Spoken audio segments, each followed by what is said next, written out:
This afternoon, President Biden will sign into law a massive health care, tax, and climate bill. They're calling it the Inflation Reduction Act, although there is a considerable debate over just how much it would reduce inflation in the near term. Passed with no Republican votes, it aims to lower prescription drug costs, address global warming, and raise taxes on billion-dollar corporations. So joining us now is Brian Deese, the White House Director of the National Economic Council. Thank you very much, Brian. It's a big day for you all, and I know you're looking forward to the signing ceremony. So what does the legislation mean in the short term? Because some of the drug price controls, as you know, will not be felt until 2026 and only for senior citizens on Medicare because of compromises that had to be made in a 50-50 Senate to get it through. So we're aware of just what a tightrope you were all walking. But where do you think the inflation impact will be?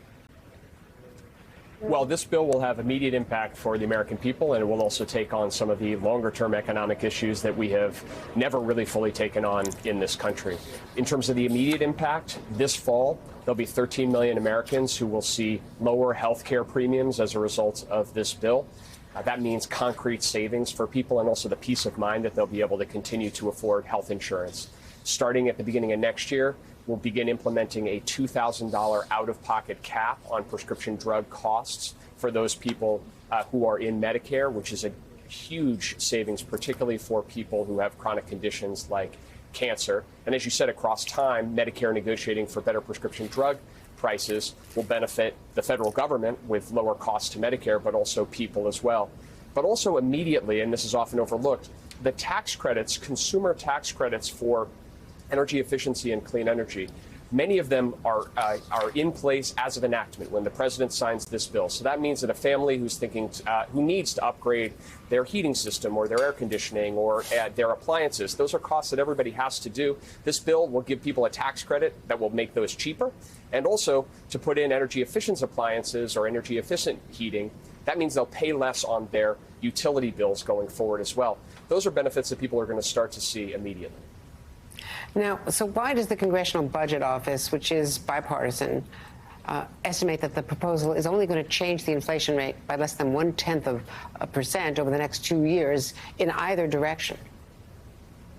Well, look, you've seen a lot of economists, a lot of experts, former Treasury secretaries of both political parties, and economists, including those who have been critical of us in the past, say that this is the most meaningful step that Congress and the president can take to try to reduce price pressures in the economy. And the principal driver behind that is that it's reducing the deficit.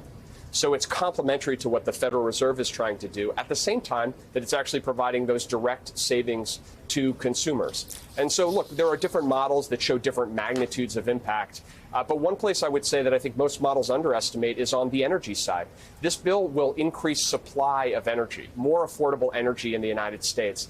And the easing of price pressures that will happen in the economy when we have more secure supply, more reliable supply, and lower cost supply of energy, that filters through not only to household balance sheets, but for companies and investment, our industrial production in the United States. So this bill is doing the sensible long-term reforms that we need, like on energy and prescription drugs, but in a way that moves us in the right direction on inflation in the short term as well.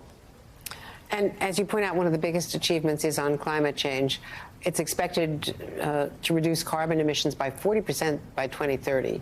So that is a big achievement considering where we were. So tell us about the incentives, though, to get people to switch to electric vehicles. How quickly do you think that can be accomplished? Sure. So with the passage of this bill, when the president signs it into law today, the United States will, for the first time ever, be able to say that we can confidently meet our climate goals through 2030 and beyond. And we can do it in a way that increases energy security with more secure, reliable supply here at home. That's a big deal. It's a big deal for the country and for American families, but it's also a big deal for the world and our ability to lead on this critical issue internationally as well. And the way that we do that is to provide long-term technology-neutral incentives to make sure that we're generating more clean energy, but also the innovations behind that clean energy here in America. And that's where the electric vehicles issue comes in place. This bill provides incentives for electric vehicles, but importantly for the production, the manufacturing, and the manufacturing of those batteries that go into those vehicles happening here in the United States and with secure supply chains where we're not reliant on countries that don't share our values across time. That's going to set a high bar for American companies, but our goal is to set a high bar and to say, if you want those tax credits, you need to work to try to build more secure supply chains, and that's something that we're going to work closely with the industry on in the coming years. Now, a big part of the taxes that were originally in the bill were compromised out because of Senator Sinema. The legislation doesn't have everything that was originally proposed. Senator Sinema was able to remove the carried interest tax provision, and then in the final day of the vote, a controversial tax break that benefits private equity managers, as well as the requirement that private equity partners pay the 15% corporate, not pay the, rather the 15% corporate income tax. So do you think the U.S. is ever going to be able to beat back those lobbyists and campaign contributors who clearly, got to the Arizona senator at a key moment, and she had all the leverage? I think the answer to that is yes. Look, you see in this bill that areas where for years people have said that special interests in Washington would always win and that there would never be any progress. You see historic progress in this context. Prescription drug negotiation for the first time ever. Climate legislation at a scale of ambition that we've never done before while investing in energy security.